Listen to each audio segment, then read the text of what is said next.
Hello friends, क्या आप भी एक अनलिमिटेड मेमोरी चाहते हैं जिससे आप किसी भी चीज को कुछ ही सेकंड्स में याद कर सकते हैं? सोचिए आपकी लाइफ कैसी होगी जब आप इंफॉर्मेशंस को इजीली और इफेक्टिवली याद कर पाएंगे। ऑथर ने इस बुक को 3 पार्ट्स में डिवाइड किया है। वो इस बुक की स्टार्टिंग अपने ही एग्जाम्पल से करते हैं। वो कहते हैं कि जब वो 8 साल के थे तो एक स्कूल के साइकोलॉजिस्ट ने उन्हें उनके दिमाग के बारे में सलाह दी कि ऑथर के दिमाग में एक तरह का डैमेज है और उन्होंने ऑथर को एक स्पेशल क्लास में भेज दिया। वो एक क्लासिक डायलेक्सिक थे। वो एक अच्छी याददाश्त के साथ पैदा नहीं हुए थे और वो किसी चीज पर कंसंट्रेट नहीं कर पाते थे। पढ़ना लिखना तो हमेशा उनके लिए एक चुनौती रही थी। उनके स्कूल करियर के दौरान वो अपनी माँ और दोस्तों से अपना सिलेबस पढ़वा कर उसे याद करने की कोशिश करते थे। स्कूल के 12 सालों में उन्होंने अकेले कवर टू कवर एक किताब नहीं पढ़ी थी। उन्होंने किसी तरह 1989 में हाई स्कूल से ग्रेजुएशन ली। फिर कुछ साल बाद उनकी जिंदगी बदल गई जब वो एक लोकल बुक स्टोर के सामने से गुजर रहे थे। उस दिन उन्होंने कुछ किताबें खरीदने का फैसला किया। उन्होंने 3 किताबें खरीदी और वो सभी टोनी बुज़ैन की बुक्स थी। पहली किताब यूज योर हेड, दूसरी यूज योर मेमोरी और तीसरी द स्पीड रीडिंग बुक थी। उस समय ऑथर ने सोचा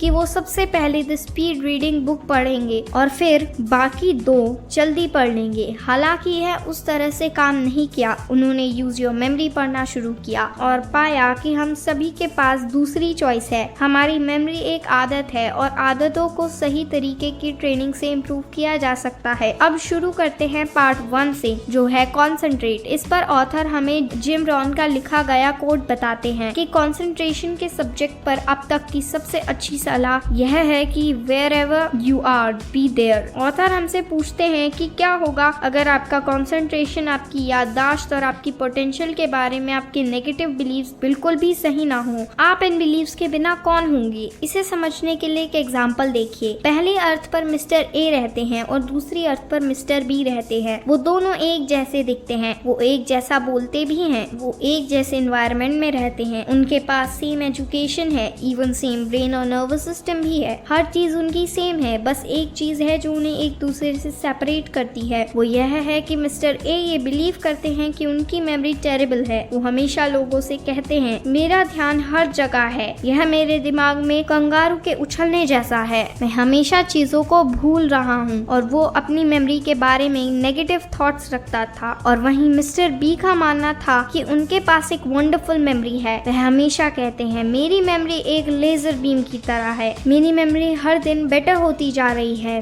मेरे माइंड में इंफॉर्मेशन के पहाड़ों को स्टोर करने और याद करने की एबिलिटी है। यह इस कैरेक्टरिस्टिक्स वाला एकमात्र कंटेनर है, जितना ज्यादा मैं इसमें डालूंगा उतना ज्यादा होगा। वो अपनी मेमोरी को लेकर पॉजिटिव बिलीव्स रखते थे। मिस्टर ए और मिस्टर बी में बस एक ही डिफरेंस था, बिलीव्स का। आप किसके बिलीव्स को सही मानते हैं? इसका आंसर यह है कि वह दोनों सही हैं। हमारी सोच ही चीजों को सही या गलत बनाती है। मिस्टर ए और मिस्टर बी दोनों के पास बिलीव्स है और दोनों के पास इसका सपोर्ट करने के लिए एक्सपीरियंस और थॉट्स हैं। फर्क सिर्फ इतना है कि मिस्टर ए का फोकस नेगेटिव और डिसएम्पावरिंग है, वह फेल होने के लिए खुद को सेट करते हैं। वहीं मिस्टर बी का फोकस पॉजिटिव और एम्पावरिंग है, वह सक्सेस के लिए खुद को सेट करते हैं। मिस्टर ए और बी अपने बिलीव्स को चुनते हैं। अब ऑथर हमें पार्ट 2 में क्रिएट एंड कनेक्ट के बारे में बताते हैं। इसमें वो हमें SEE प्रिंसिपल के बारे में बताते हैं। S मतलब सेंसेस। आपके ब्रेन में कुछ भी स्टोर करने के सिर्फ 5 तरीके हैं और वह है साइट,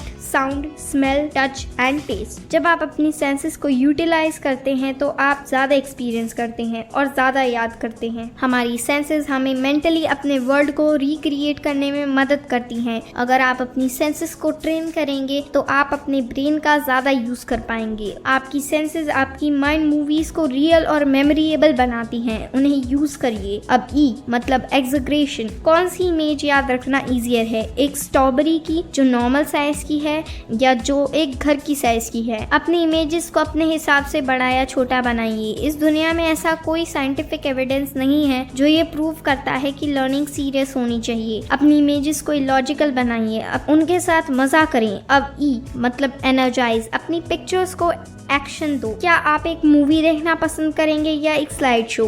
अपनी इंफॉर्मेशन को विविड और कलरफुल बनाइए, ना कि बोरिंग फ्लैट ब्लैक और व्हाइट। एक्शन यूज कीजिए। ये आपकी मेमोरी में जान लाते हैं। अपनी इमेजेस को लॉजिकल वे में एक्ट करने दीजिए। आप चीजों को एक साथ बुन सकते हैं, क्रैश कर सकते हैं, चिपका सकते हैं या लपेट सकते हैं। हम चीजों से बात करवा सकते हैं, हम उनसे गाना गाने को कह सकते हैं और डांस करवा सकते हैं। अब ऑथर हमें कार मेथड के बारे में बताते हैं। अपनी कार को अपने माइंड में देखिए। इमेजिन करिए कि आप अपनी कार के फ्रंट गियर पर एक बड़ा सा एप्पल स्क्वीज कर रहे हैं। आपने एक कैरेट लिया और उसे अपने कार के बोनट में दबा दिया। अपनी विंड स्क्रीन पर एक ग्रेनी ब्रेड को देखा और खुद सोचे, ये ग्रेनी ब्रेड मेरे विंड स्क्रीन वाइपर को डैमेज कर देगा। आप अपनी कार के अंदर गए और आपने कार के डैशबोर्ड पर ड्राई फ्रूट्स फेंक कर मारे। ड्राइवर सीट पर आप इमेजिन करें कि आप स्ट्रॉबेरीज और ब्लूबेरीज पर बैठे हैं। आप उस इंसान पर एग फेंक रहे हैं जो पैसेंजर सीट पर बैठा है। इमेजिन करिए आप बैक सीट पर thousands of nuts and seeds डाल रहे हैं। जब आप अपनी कार से बाहर निकलते हैं तो आप देखते हैं कि एक मैसिव ऑरेंज आपकी कार की छत पर है। आपने बूट को खोला और वो फिशेस से भरा हुआ है। आपकी कार के एग्जॉस्ट पाइप में ब्रोकली और ब्रुसेल्स स्प्राउट्स भरे हुए हैं और आपकी गाड़ी के टायर स्वीट पोटैटो से बने हुए हैं। और आप अपनी कार के बारे में दोबारा से याद करें। आपने अभी अभी जो सीखा वो 14 सुपर फूड्स हैं जो आपके जीवन में और दिमाग को चुस्त रखते हैं। इस बारे में आप अपने आप से क्वेश्चन पूछिए। अगर आप सभी के सही जवाब दे पाए तो बहुत ही अच्छी बात है, अगर नहीं तो दोबारा पीछे जाएं और अपनी कार से लिंक करें। अब ऑथर हमें बॉडी मेथड के बारे में बताते हैं जो कार मेथड से थोड़ा सिमिलर है। इसमें हम अपने बॉडी पार्ट्स का यूज करते हैं नई इंफॉर्मेशन को यूज करने के लिए। जैसे ऑथर एक एग्जांपल देते हैं कि हमारी 10 तरह की इंटेलिजेंसेस होती हैं। पहली इंटेलिजेंस होती है क्रिएटिव इंटेलिजेंस। आप इमेजिन करिए कि एक बड़े लाइट बल्ब के ऊपर खड़े हैं और एक लाइट बल्ब हमें हमेशा एक क्रिएटिव आइडिया के बारे में रिमाइंड कराता है। अब सेकंड प्लेस है आपकी नी, जहां हम पर्सनल इंटेलिजेंस स्टोर करने जा रहे हैं। अब इमेजिन करें एक बड़ा सा पर्स जो पर्सनल की तरह साउंड करता है। अब आते हैं सोशल इंटेलिजेंस पर, जो आपकी थाइज पर सिचुएटेड है। इमेजिन करिए कि कुछ लोग वहां एक पार्टी कर रहे हैं और पार्टी हमें सोशल गैदरिंग के बारे में रिमाइंड कराती है। अब नेक्स्ट प्लेस आपकी बेल्ट या हिप्स है। यहाँ हम स्पिरिचुअल इंटेलिजेंस स्टोर करते हैं। इमेजिन करिए एक ब्यूटीफुल एंजल आपकी बेल्ट पर है। एक एंजल हमें स्पिरिचुअलिटी की याद दिलाती है। फिजिकल इंटेलिजेंस हमें स्टमक में स्टोर करनी होगी। इमेजिन करिए आप सिटअप्स करना शुरू कर देते हैं और आपका पेट अचानक मस्कुलर हो जाता है और आपके 6 पैक्स बन जाते हैं। अब अपने लेफ्ट हैंड में सेंसुअल इंटेलिजेंस को महसूस कीजिए। यहाँ आप अपनी सभी सेंसेस की याद दिलाने के लिए एक नाक, कान और आंखों की इमेजिनेशन करें। अब आपके राइट हैंड में है सेक्सुअल इंटेलिजेंस। यहाँ आप अपने खुद की पिक्चर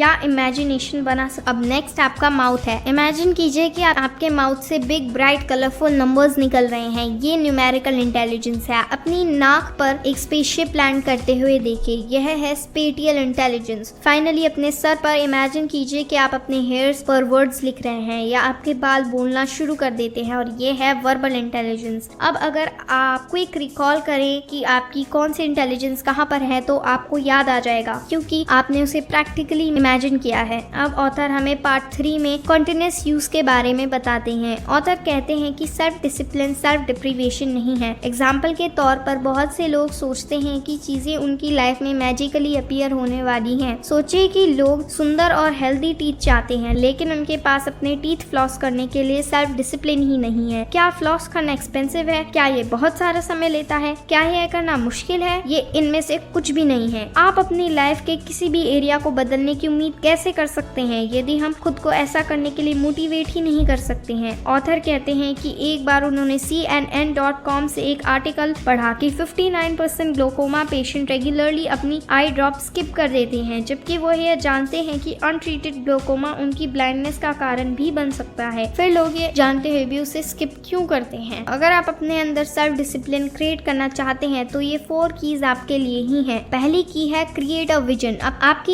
इनर विजन एक दूसरे से कनेक्टेड हैं। अगर आप सुबह उठेंगे और बुरी चीजों पर फोकस करेंगे जो उस दिन में पॉसिबल ही हो सकती हैं तो आपका एनर्जी लेवल लो रहेगा। लेकिन वहीं अगर आप उठेंगे और इमेजिन करेंगे सारी एक्साइटिंग पॉसिबिलिटीज जो उस दिन में हो सकती हैं तो आपका एनर्जी लेवल भी बढ़ेगा। इसलिए कहते हैं where your attention goes your energy flows. दूसरी की है मेक अ डिसीजन। सभी चेंजेस तभी होते हैं जब आप चेंज करने का ट्रू डिसीजन लेते हैं। जब आप ट्रू डिसीजन लेते हैं तब आप किसी और पॉसिबिलिटी को बीच में नहीं आने देंगे। अपने आप से कमिटमेंट कीजिए कि आप इसी तरह अपनी जिंदगी जीने वाले हैं। जो कुछ भी आपकी जिंदगी में होता है है आपको उसे शेड्यूल करना होगा, डिसाइड करना होगा कि आप उसे रूटीन का पार्ट बनाना चाहते हैं या नहीं। तीसरी की है stop listening to your negative feelings. जब लोग एक टास्क को स्टार्ट करना चाहते हैं तो वो अपने आप से कहते हैं कि मैं इसे कल कर लूंगा। उनके दिमाग में एक लूप बंद हो जाती है और वो इसे किए बिना उसे कंटिन्यू करने में खुश रहते हैं क्योंकि वो इसे कल कर लेंगे। प्रॉब्लम यह